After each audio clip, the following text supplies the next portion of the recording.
आप अपने नबी की मिलाद में आने के बाद अगर आपने अपने पैगंबर पर दरूद न पढ़ा तो आप कब पढ़ेंगे? बहुत खूब। और कोई मौका आएगा? हम ही आपसे अल्लाह ताला ने कुरान में फरमाया है, या अय्युहल्लज़ीना आमनू, ऐ ईमान वालो, सल्लु अलैहि, तुम नबी पर दरूद पढ़ो। ईमान वालों से अल्लाह ने कहा है दरूद पढ़ो। आप सब ईमान वाले हैं, एक अल्लाह के नेक बंदे के आस्ताने पे आए हैं, यकीनन आप ईमान वाले हैं और ईमान वालों ही से दरूद के लिए कुरान में कहा गया। और आप दरूद यहाँ नहीं पढ़ रहे हैं। अब्बे जय हो रजय में यहाँ दरूद पढ़ी हो, बताओ कहाँ पढ़ोगे? घर में जाओगे बिस्तरे के अंदर पढ़ोगे? बड़े अफसोस की बात है, मुसलमान कहाँ जा रहा है, कितना हम दीन से दूर होते जा रहे हैं। मेरे पैगंबर ने इसीलिए फरमाया था, याते अलन्नास ज़मानुन, लोगों पर एक ज़माना ऐसा आएगा, ला यबक़ल इस्लाम, कि उस ज़माने में इस्लाम बाकी नहीं रहेगा, इल्ला इस्मु, मगर उसका नाम, सिर्फ इस्लाम का नाम बाकी रहेगा, इस्लाम बाकी नहीं रहेगा। आज हम सिर्फ नाम के मुसलमान हैं, हकीकी मुसलमान आज हम हैं ही नहीं। बताइए, हम महफिल में बैठकर अपने नबी पे दरूद नहीं पढ़ते, कितने अफसोस की बात है। ऐसे आगे आया, वसल्लिमू तस्लीमा, और ईमान वालो नबी पर खूब खूब सलाम भेजो, दरूद पढ़ो और खूब खूब सलाम भेजो। हम लोग सलाम पढ़े खातिर मार के लिए थे कि वो नहीं पढ़ा थे तो उसका लठियाओ। लाठी वाठी चलाने की कोई बात नहीं है। कुरान ने फैसला कर दिया, ईमान वालों से कहा गया है कि ईमान वालों तुम नबी पर दरूद पढ़ो और खूब खूब सलाम भेजो। तो जो ईमान वाला होगा वो दरूद भी पढ़ेगा, वो अपने नबी पर सलाम भी भेजेगा। और जो नहीं पढ़ रहा है समझ जाओ है ही नहीं, तो हम उससे लाठी क्यों चलाएं, मार क्यों करें? ऐ लोगों, अपने नबी पर दरूद पढ़ो। दरूद की कितनी फजीलतें हैं आप सुना करते हो, वक्त नहीं है कि बताया जाए।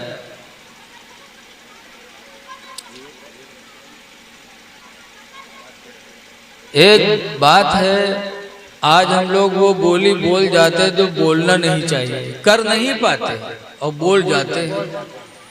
जैसे हम कह दी हट जाओ नहीं गोली मार दे, और बंदूक है ये नहीं, गोली काहे से मार दे बताओ। फोकट की तो बोली हमने बोला और उसी पे पुलिस ने हमारा चालान कर दिया। हम मार भी नहीं सकते और बोली बोल रहे हैं, क्यों ऐसी बोली बोलते हो? हम फला से नहीं डरते। एक थाने के होमगार्ड आ जाए तो पैखाना ढील, और कहा तो हम फला से नहीं डरते। अल्लाह कुरान में फरमाता, लिमा तक़ूलून, ऐ मेरे बंदो तुम क्यों वो बोली बोला करते हो, माज़ा तफ़अलून, जो तुम कर नहीं सकते। बेशक जो तुम कर नहीं सकते हो वो बोली बोलते क्यों? तो हम अच्छी बोलियां बोले। आज बहुत से लोग जुमा में यहाँ खड़े हुए हैं तो नई नई बात बताई है। नई बात मतलब ना है तो बात वही, लेकिन सोचिए मैं इसी बात बता दीजिएगा कोनो मौलाना आज न बताइए हमार नाम पैदा हो जाए और का कह दी ना हुआ मारपीट शुरू हो गई, गांव में यह पार्टी बंदी हो गई। हजरत अली शेर खुदा रज़ी अल्लाह ताला अन्हु फरमाया करते थे कल्लिमुन्नास अला क़द्रि उक़ूलिहिम, लोगों से बात करो उनके अक्ल के मुताबिक, जैसे अक्ल हो उसी हिसाब से बात करो, वरना पता चला तुमने बात तो सही कही है लेकिन वो ना समझते नहीं है तो वो कुरान और हदीस को झुठला देंगे। ये हमका नहीं मानी थी, नहीं हदीस कहाँ से ले मादल्ला। तो हजरत अली फरमाते हैं ऐसी बात न बोलो कि जिससे लोग कलमे कुफ्र कहने पर मजबूर हो जाएं। अगर उन्होंने कलमे कुफ्र की बोली बोले तो सारा जिम्मेदार वही होगा जिसकी वजह से ये फितना हुआ है। हजरत अली कहते हैं वो मसाइल बीच में न लाओ जिसको तुम समझा ना सको। तो हमें हमेशा बोली अच्छी बोलनी चाहिए। बहुत पहले के पुरखा कहा करते रहे कि दीवार के भी कान होते हैं, दीवारों के कहूँ कान होते देखे हैं। लेकिन क्यों कहते थे? ये कहते थे कि ये न समझो कि हम जो बोल रहे हैं कोई सुन नहीं रहा है, पता नहीं कहाँ कहाँ तक वो बोली जाए। इसलिए मेरे इस्लामी भाइयों, मेरे दीनी भाइयों, अपनी इज्जत व आबरू बचाओ और वो बोलियां बोलो जिससे हमारी आपकी जान मुसीबत में न पड़े। बेशक आज हम जिसके दरबार में आए हैं यकीनन यहाँ की हर चीज हमारे लिए लायक तबर्रुक है।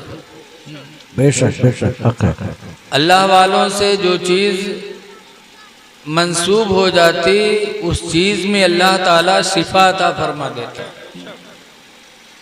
अच्छा ये बताओ, इमाम बड़े बड़े कई ठोर हैं,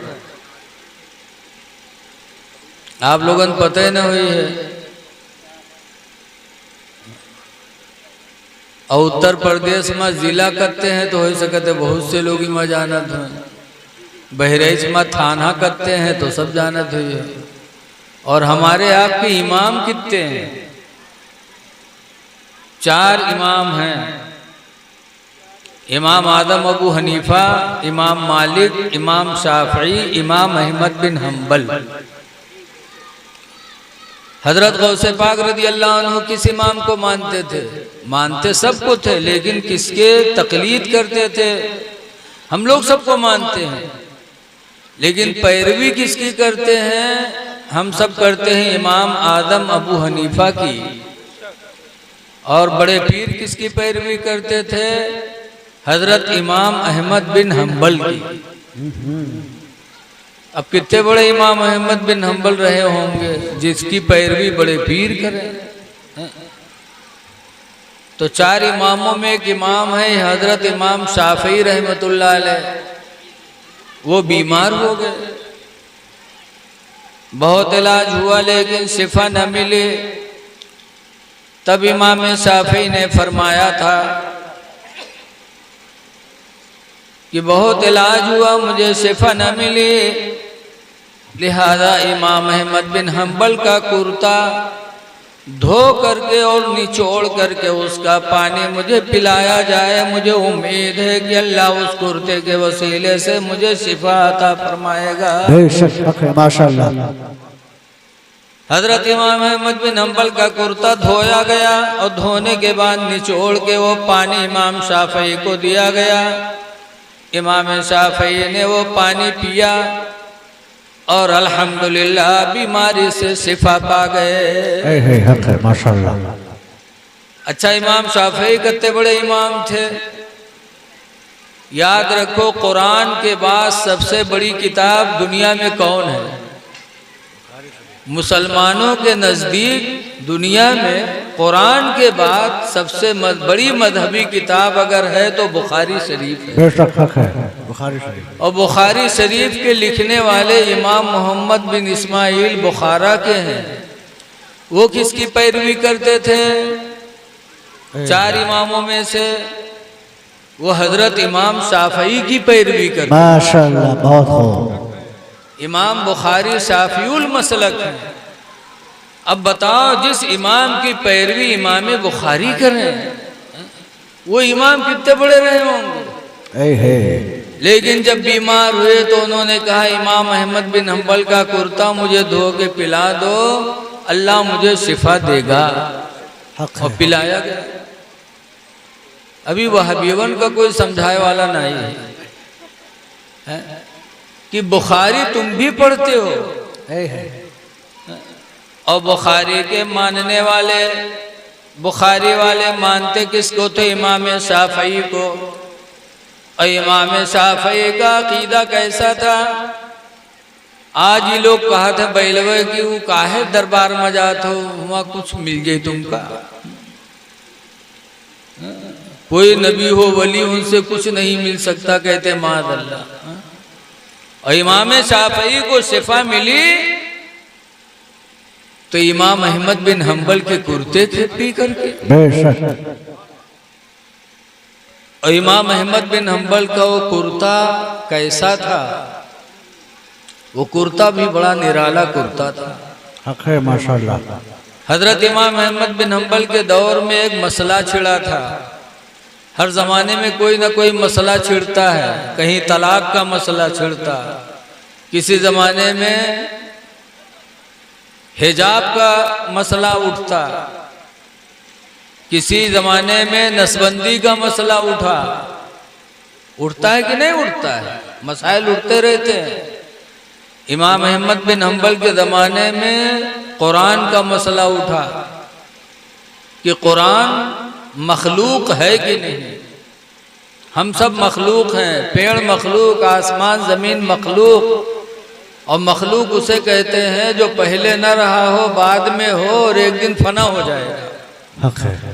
आसमान ज़मीन पहले नहीं थे, अल्लाह ताला ने 6 दिन में फरमाया, पैदा फरमाया। हम सब नहीं थे, पैदा हुए, बाद में मर जाएंगे, ख़त्म हो जाएंगे। तो मखलूक उसे कहते हैं जो पहले से ना हो, बाद में हो, फिर फना हो जाए। कुरान मखलूक है कि नहीं? तो इमाम अहमद बिन हम्बल ने कहा था कि कुरान अल्लाह का कलाम है, ना अल्लाह फना होगा ना अल्लाह का कलाम फना होगा। बेशक हक है। उन्होंने कहा मखलूक नहीं है। और उस वक्त हुकूमत जिसकी थी, उस वक्त का बादशाह यही कहता था नहीं, कुरान मखलूक है। और इमाम अहमद बिन हम्बल कहते थे कुरान मखलूक नहीं है। तो इमाम अहमद बिन हम्बल को जेल डाला गया। जेल में जब इमाम अहमद बिन हम्बल गए, दरवाजे से दाखिल होने लगे तो उसी दिन एक चोर जंगल से निकल जेल से रिहा हो रहा था। चोर ने इमाम अहमद बिन हम्बल को देखा तो ताज्जुब में, अरे जेल तो हम चोरों की जगह है, और इतने बड़े इमाम जिसकी पैरवी बड़े पीर करते हो, वो इमाम जेल में। चोर ने कहा आप कैसे आ गए? ये तो चोरों की जगह है। तो इमाम अहमद बिन हम्बल ने कहा था कुरान की मोहब्बत में जा रहा हूं। तब चोर ने कहा था इमाम अहमद बिन हम्बल मेरी एक नसीहत सुन लो। कहा बोलो। चोर नसीहत दे रहा था। इमाम अहमद बिन हम्बल ने कहा बोलो। तो चोर ने कहा था सुनो, मैं चोरी करके आया था, लेकिन मैंने बताया था मैं चोर नहीं हूं। चोर था लेकिन मैंने कहा मैं चोर नहीं हूं। कोड़े पड़े मेरे बदन पे, मैं मारा गया लेकिन मैंने बयान नहीं बदला। यही कहता रहा मैं चोर नहीं हूं, मैं चोर नहीं हूं। तो बयान नहीं बदला, तो आज मुझे रिहाई मिल गई।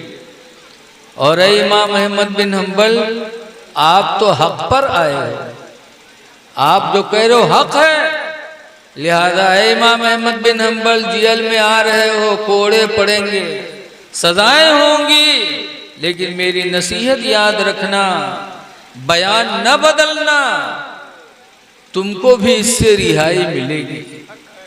हम तो झूठ बोली बोल करके बयान न बदले तो रिहाई मिल गई, आप हक बोली बोल रहे हो, आप कभी बयान न बदलना। इमाम अहमद बिन हम्बल ने कहा था, दुआ करो अल्लाह मुझे इस बात पर साबित रखे। अंदर गए, फिर कहा गया, इमाम अहमद बिन हम्बल कहो कि कुरान मखलूक है। उन्होंने कहा ना, कुरान मखलूक नहीं, अल्लाह का कलाम है। ना अल्लाह फना होगा ना कुरान फना होगा। कौन कुरान? ये कागज नहीं, ये दफ्ती नहीं, ये तो कलाम लफ्जी है। ये तो फना होगा, लेकिन जो अल्लाह का कलाम है वो कभी फना नहीं होगा। बेशक। तो इमाम अहमद बिन हम्बल को टांगा गया, दोनों हाथ बांध के जेल में इमाम अहमद बिन हम्बल को टांगा गया। फिर जल्लाद को हुक्म हुआ कि इसको इतने कोड़े मारो कि मर जाए। तब इमाम अहमद बिन हम्बल के बदन पे जेलर जल्लाद ने कोड़े मारे। पहला कोड़ा पड़ा तो कहा बिस्मिल्लाहिर्रहमानिर्रहीम। दूसरा कोड़ा जब पड़ा तो इमाम अहमद बिन हम्बल कहते अल्हम्दुलिल्लाह रब्बिल आलमीन, माशाअल्लाह। और तीसरा कोड़ा पड़ा तो कहते अल्लाह कुरान की मोहब्बत में मारा जा रहा हूँ, इलाही तो मुझे सब्र अता फरमा। आमीन सुम्मा आमीन। फिर कोड़े पड़ते रहे, यहाँ तक कि हजरत इमाम अहमद बिन हम्बल की लुंगी खुलने लगी। लुंगी खुल जाती, इमाम अहमद बिन हम्बल का सत्र खुल जाता, बेइज्जती होती। हाथ तो दोनों बंधे थे, लुंगी रोके कौन? लेकिन अल्लाह ताला अपने बंदों की पर्दे, अपने बंदों की इज्जत की हिफाजत हर वक्त पे करता है। बेशक बेशक। हाथ बंधे थे, लेकिन जब इमाम अहमद बिन हम्बल की लुंगी खिसकने लगी तो गैबी दो हाथ नमूदार हुए, और गैब से दो हाथ नमूदार होकर के इमाम अहमद बिन हम्बल की लुंगी को वही रोक दिया। माशाअल्लाह। जेल के लोगों ने इमाम अहमद बिन हम्बल की जब ये करामत देखी तो सबका अकीदा बदल गया कि अल्लाह वाले हैं, जो ये कह रहे हैं वही हकीकत है। माशाअल्लाह, बहुत खूब। तो इमाम अहमद बिन हम्बल को छोड़ा गया। जेल वालों ने माफी मांगा, वक्त के बादशाह ने माफी मांगा, और सबका अकीदा हो गया कि कुरान अल्लाह का मखलूक नहीं है। माशाअल्लाह, बहुत खूब। बल्कि ना अल्लाह फना होगा ना कुरान फना होगा। बेशक बेशक। तो वो कुर्ता, जिस कुर्ते पे कोड़े पड़े थे, वो कुर्ता इतना बाबरकत हो गया कि इमाम शाफई का अकीदा बन गया कि जिस कुर्ते पे कोड़े पड़े हो कुरान की मोहब्बत में, उस कुर्ते में अल्लाह शिफा जरूर अता फरमाए। माशाअल्लाह। तो फिर वो कुर्ता धुलवा के पिया। मुसलमानों, इससे अकीदा रखो कि अल्लाह वालों से जो चीज लग जाती है वो शिफा का वसीला बन सकती, तो अल्लाह वाले तो बदर्जे औला शिफा का वसीला बनेंगे। बेशक बेशक।